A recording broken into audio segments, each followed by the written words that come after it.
Marvel recently made one of its boldest and most baffling decisions yet. They took a team of broken anti-heroes and called them the next Avengers. Thunderbolts started as a gritty redemption arc, but halfway through its release, Marvel pulled a fast one, rebranding them as the new Avengers. What followed? Fan backlash, confusion, and a title change that didn't just miss the mark. It may have tarnished the legacy of Earth's mightiest heroes. So today we're breaking down why Marvel messed up by making the Thunderbolts the new Avengers, and what it means for the future of the MCU. What actually happened? When Thunderbolts was announced, it was framed as something raw, a film about the aftermath, the scar tissue, the ones who didn't get the big send-off in Endgame. Yelena Belova, Florence Pugh, was stepping into reluctant leadership, unsure of her place in the legacy. Natasha, the Black Widow, left behind. Bucky Barnes, Sebastian Stan, was still haunted by the Winter Soldier's sins, trying to find peace in a world that keeps pulling him back into violence. Ghost, Hannah, John Kamen, Red Guardian, David Harbour, Taskmaster, Olga Kurilenko, and US Agent Wyatt Russell, all unstable, all distrustful, each carrying baggage and conflicting agendas. Then came the wild card, Sentry, Lewis Pullman, one of the most powerful but mentally fragile beings in Marvel canon, whose psyche was as volatile as his power level. Audiences expected chaos, conflict, and perhaps a shot at redemption. The movie leaned into that premise, beginning with Valentina Allegra de Fontaine assembling a volatile task force to dismantle a rogue super soldier trafficking operation operating out of a war-torn Eastern European state. The team's objective was to locate a black market lab producing unstable serum variants, which had already caused multiple civilian and diplomatic casualties. The mission quickly spiraled beyond control. Sentry, recovering from mental fragmentation, began experiencing hallucinations and panic attacks, creating a dangerous unpredictability within the group. Yelena and Bucky constantly clashed over leadership and strategy, with Yelena advocating surgical strikes while Bucky leaned toward minimal force and civilian protection. Meanwhile, US Agent acted as an aggressive wildcard, taking brutal action without coordination. Red Guardian struggled with his fading relevance. Ghost battled fading phasing control due to serum exposure, and Taskmaster maintained a cold, silent detachment that unsettled the others. By the end of the movie, the Thunderbolts didn't triumph through unity. They survived through sheer desperation. The final scenes suggested uncertainty. No medals, no celebratory return, just bruised egos, strained relationships, and the looming question, what now? Just when it seemed like the characters might find their footing, Marvel undercut the arc with an external pivot. Weeks into its theatrical run, Marvel began changing the narrative. Posters were reissued, press materials updated, merch started shipping with a new label, Thunderbolts, the new Avengers. That little asterisk in the title, it was a pivot point, a footnote that became the headline. No build-up in the plot, no rallying moment where the team earns the name. Just a soft retcon, delivered post-release. It wasn't earned in the story. It was stapled on by the studio. For fans who grew up with the mythic status of the Avengers, Earth's mightiest heroes, this felt jarring. The original team fought gods, faced extinction, and sacrificed everything. The Thunderbolts, they spent most of the runtime barely cooperating and cleaning up after their own messes. And now they were wearing the crown. This wasn't a passing of the torch. It was a case of the torch being dropped, and someone picking it up mid-explosion saying, "Guess we're the torchbearers now." This single rebrand didn't just confuse the fandom. It raised a deeper question. What does it even mean to be an Avenger anymore? This wasn't a passing of the torch. It was a case of the torch being dropped and someone picking it up mid-explosion saying, "Guess we're the torchbearers now." This single rebrand didn't just confuse the fandom. It raised a deeper question. What does it even mean to be an Avenger anymore? Why it feels wrong. Let's be clear, calling this group the New Avengers doesn't just feel off, it feels unearned. The Avengers name carries weight, legacy. It represents unity forged in crisis, a balance of power and principle, of hope and sacrifice. What made the Avengers iconic wasn't just their strength, it was their integrity.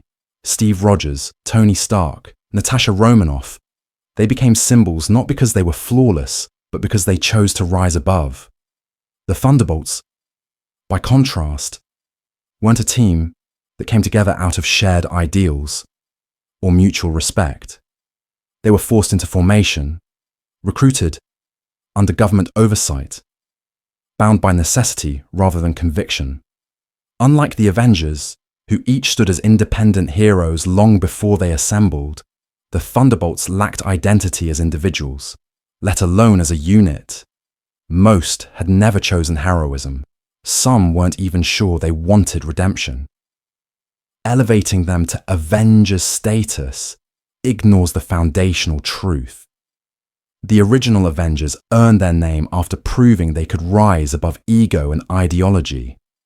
The Thunderbolts were just trying not to self-destruct. And narratively, it breaks a crucial arc. The MCU spent years showing that to be an Avenger, you had to make hard choices. Wanda gave up everything. Clint lost his family and kept going. Even secondary characters like Sam Wilson had to struggle with identity, race, and power before donning the shield. That kind of growth, painful, earned, and rooted in sacrifice, is what gave the title meaning. But the Thunderbolts, they got there via marketing. They didn't reclaim the name. They didn't even earn it. They were barely functional as a unit by the film's final act. The Sentry went nuclear. The rest were fractured. There was no speech, no decision, just a title slapped over rubble. And more importantly, they didn't go through trials that tested their resolve the way the original Avengers did. Tony faced his mortality and addiction. Steve questioned his place in a modern world. Thor lost his arrogance. And everything else. Natasha sought redemption for a lifetime of red in her ledger.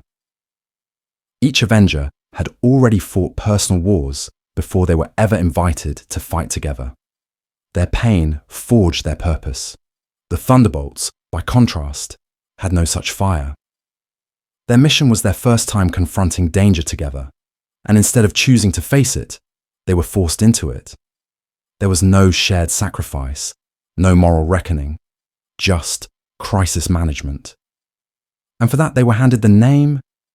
It cheapens not just their own arc, but the trials it took to build the Avengers in the first place. And that's the real issue. Marvel didn't allow these characters to earn their evolution.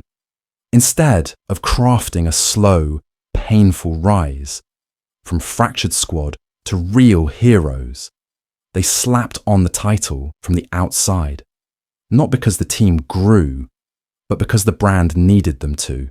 This isn't storytelling. It's corporate shortcutting, a brand-first move in a story-first medium.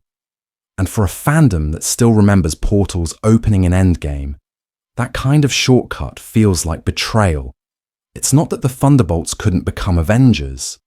It's that they didn't. Not yet. And by pretending they did, Marvel undermines both the team's journey and the legacy they're meant to carry. The fallout. The fallout from Marvel's Thunderbolts rebrand wasn't just narrative. It was cultural, financial, and reputational. Let's start with the numbers. Despite critical acclaim, 88% on Rotten Tomatoes, praised for its grounded tone and emotionally raw performances. The film underperformed at the box office, with a production budget estimated at $275 million and an aggressive marketing push that ballooned costs to over $400 million. Thunderbolts needed to cross the $500 million mark to break even. It stalled at $378 million worldwide. Critics called it a brave shift for Marvel, a film about trauma, dysfunction, and recovery, rather than world-ending stakes. But audiences didn't show up in the numbers Marvel needed. Why?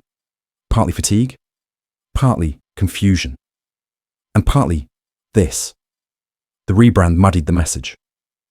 The moment Marvel pivoted, mid-campaign, to position these characters as the new Avengers, it created a mismatch between tone and title. Fans who came expecting a redemption arc were suddenly asked to embrace these characters as torchbearers for a legendary legacy, without narrative closure to support that leap. The result? Whiplash, disappointment, even resentment. Online, the backlash was swift. Reddit threads with thousands of upvotes mocked the title swap.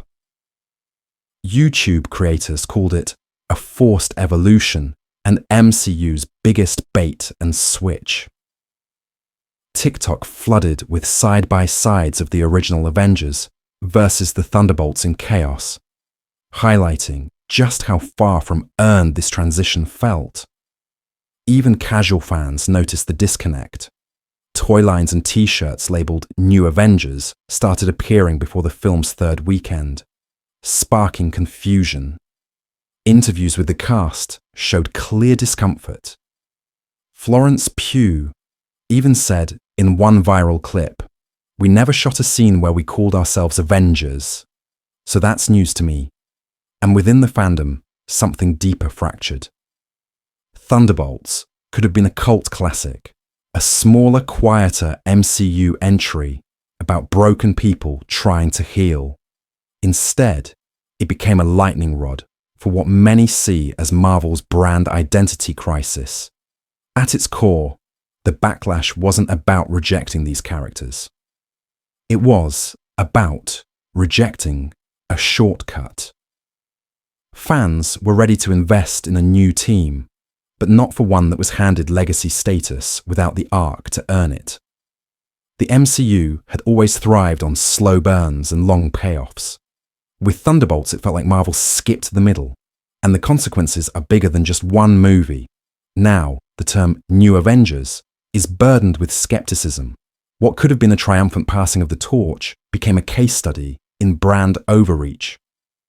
In trying to make the Thunderbolts more, Marvel ended up making them less. What Marvel was trying to do.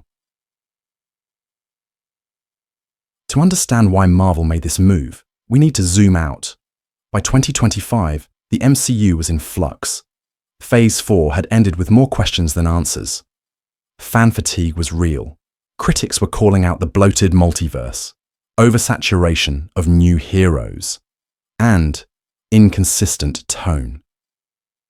The studio needed something different, something grounded, emotionally resonant, and scalable. Thunderbolts was supposed to be that shift, and in many ways, it was. The movie delivered gritty realism, raw character dynamics, and a smaller, darker tone reminiscent of the Winter Soldier. But Marvel also knew it couldn't just slow down. It had to connect. It needed a bridge from the old Avengers to whatever came next. And that's where the marketing team stepped in. Internally, the Thunderbolts weren't seen as just a rogue team-up. They were positioned as a soft reset, a lab-grown ensemble to inherit the legacy of the Avengers without the years-long narrative climb. A shortcut, essentially. A way to say, these are your new protectors now, get on board. The branding pivot to the New Avengers wasn't just a title tweak, it was a strategic statement, a message to investors, fans, and future creators that this team was the new face of the franchise. It signaled Marvel's intent to consolidate, refocus, and simplify after years of multiversal sprawl. You can almost see the logic on paper. Take familiar faces, Yelena, Bucky, US Agent, characters already tied to past fan-favorite properties. Add an ultra-powerful wildcard in Sentry. Wrap it all in trauma-forward storytelling. Stamp the Avengers name on it and boom, instant legacy. But what works in a boardroom doesn't always work in a theatre, because Marvel underestimated one thing: audience emotional memory. The Avengers weren't just a brand, they were a promise of sacrifice, heart, growth, of characters who earned each other's trust and the world's. Trying to pass that torch without narrative weight felt to many like gaslighting. And that's the tragedy. Thunderbolts was never supposed to be the next Avengers film. It was supposed to be a film about broken people on the edge. A stepping stone, not a summit. A quiet detour, not a baton pass. But the rebrand turned it into something louder, heavier, and ultimately hollow. Marvel was trying to fix a crisis of direction with a crisis of identity. And while their intent may have been to unify the brand, the result only highlighted how far it's drifted from what made the MCU magic in the first place: patience, payoff, and purpose. What should have happened? So what should Marvel have done? Simple. Let the Thunderbolts be the Thunderbolts. They didn't need to be the next Avengers. In fact, they never should have been. Not yet. What this film could have done is what the first Avengers movie did so well. Build trust slowly, through conflict, loss, and shared purpose. Let them fail spectacularly. Let them fracture, fall apart, and reform, not because they were told to, but because they chose to. Imagine if Marvel had committed to a 2 or 3 movie arc. In the first, Thunderbolts, exactly as it was, full of trauma, chaos, and dysfunction. There may be a Disney Plus series or a second film where the team starts to understand each other, finds mutual respect through new missions and deeper character development. By the time a third chapter rolls around, when a global threat emerges and no one else is left, they could rise. Not because the brand demands it, but because the story earns it. That's the arc fans expected. That's the emotional payoff the MCU built its reputation on. We didn't love Tony because he was called a hero. We loved him because he grew into one. Steve didn't start as a leader. He became one. Natasha and Clint carried decades of regret and found clarity in the fight. The Thunderbolts had all the ingredients: internal tension, unresolved pain, anti-hero ambiguity. But what they needed was time, space, growth. Instead, they were rushed into a costume change they never asked for, and that fans couldn't believe. What Marvel could have done was make Thunderbolts the inverse of Avengers. A team of people who don't want to work together, don't trust each other, and maybe don't even like each other. Let them hit rock bottom, and then, when the dust clears, show us why they might just be worth believing in. And once the X-Men and Fantastic Four were properly introduced into the MCU, Marvel could have taken the opportunity to create a comic book faithful version of the New Avengers, one that includes legacy and fan-favorite heroes like Captain America, Luke Cage, Spider-Man, Wolverine, The Thing, Sentry, and Hawkeye. That kind of lineup wouldn't just carry weight because of the name. It would be a roster of icons, each with a defined ethos, decades of storytelling behind them, and personal arcs that justify their place. That's how you evolve the franchise. Not by handing out titles, but by assembling heroes with earned trust, narrative momentum, and cultural gravity. That way, if and when the Avengers name returns, it means something again. Not as a label, but as a reward. Because the truth is, legacy isn't something you're handed. It's something you earn. And no one, not even Marvel, gets to skip that step. In the end, Thunderbolts wasn't a bad movie. It was a missed opportunity. It tried to tell one story, but got rebranded into another. And in doing so, it lost the clarity, integrity, and patience that once made the MCU feel legendary. Marvel wanted to ignite a new era, but forgot to let the spark catch fire first. There's still time to course correct.